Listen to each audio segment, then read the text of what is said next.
Hi, I'm Cliff. And I'm Sherry. We're here from DIY Craft Bar to give you some tips and tricks with your Crafts to Go project. So let's get crafty.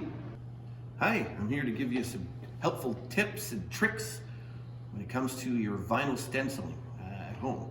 Now, the first thing that is very important before we begin stenciling is making sure that your board is completely dry and that it's ready to be stenciled, because we don't want there to be any wetness on it or it'll create some problems. So make sure that your board is nice and stained and dry.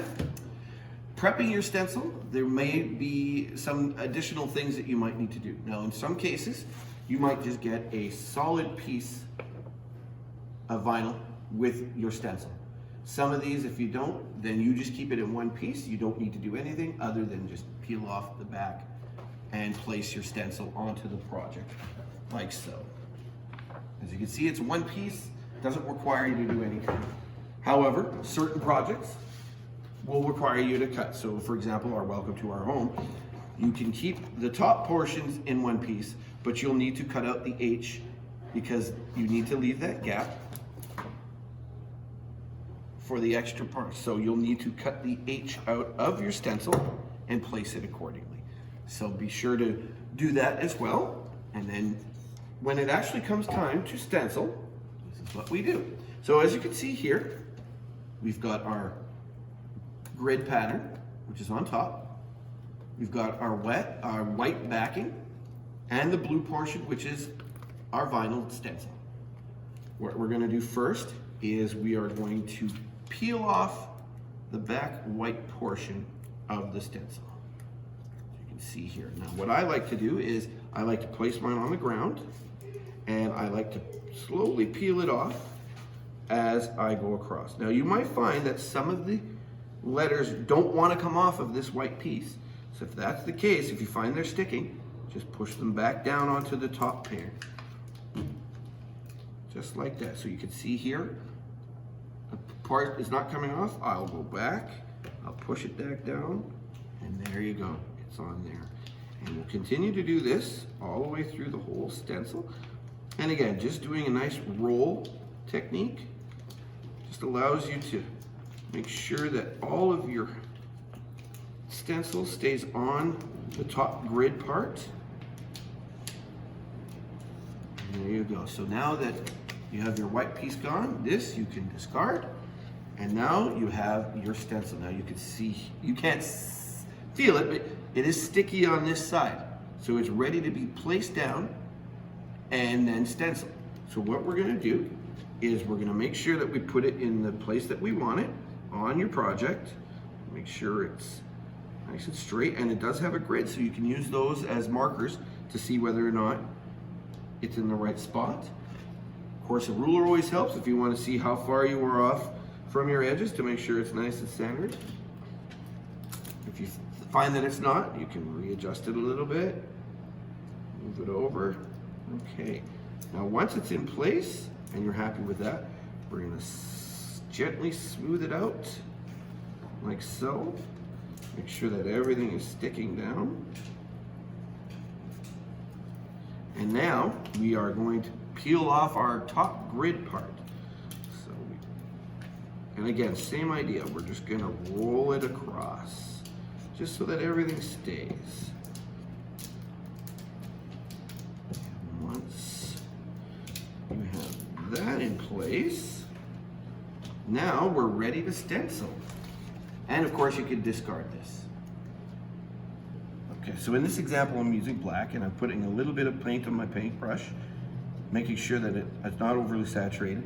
And as I'm painting it, I am painting away from the edges in light coats. Now in this example, as I mentioned, I'm using black. In a lot of examples, you're gonna find that you're gonna be using white. Now the important thing when you're doing white over black is that you're not gonna be able to coat it in one time. So you have to do at least 2 to 3 coats.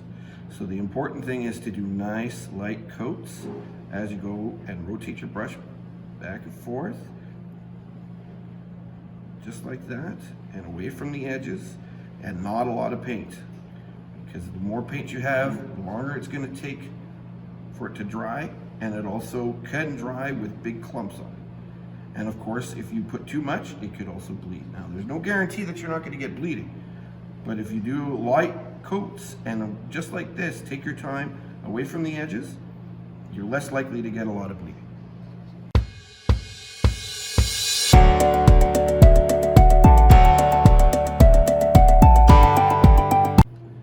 Okay, so now sometimes when you actually have to cut your stencil, you're going to find that there's not a lot of space between the board and your stencil. So a lot of the times you will have extra scrap pieces on the side of your stencil, or we will include scraps. And what you're going to do is really just create yourself a little barrier so that you don't paint onto your board. Just like this, just kind of patch it up. And then that way I don't have to worry about painting onto my board. I can take it, because a lot of the times when you are painting, you're not really thinking about the other board. The other tip we also recommend is that if you've made a mixed color to make your wash, be sure to keep that aside. Do not throw it out, because if it does bleed, you're going to want to have that color in order to make any little corrections that you need to. All right, so now that our stencil is completely, our paint is nice and dry, what we are going to do now is we are going to peel off the blue portion, and again, be nice and gentle here. And we're going to pull this off like that. It doesn't matter if you ruin it, because in the end, it's just going in the garbage. Now you might find some of these pieces are sticking, like the middle of the O's, E's. So what we're going to do is, if you have an X-Acto blade at home, take that. I would think that any kind of tool that you can get underneath and just peel those off.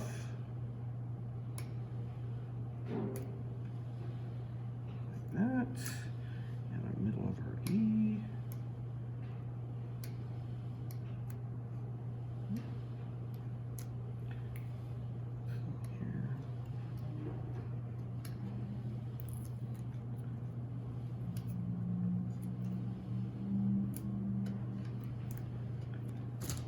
There we go.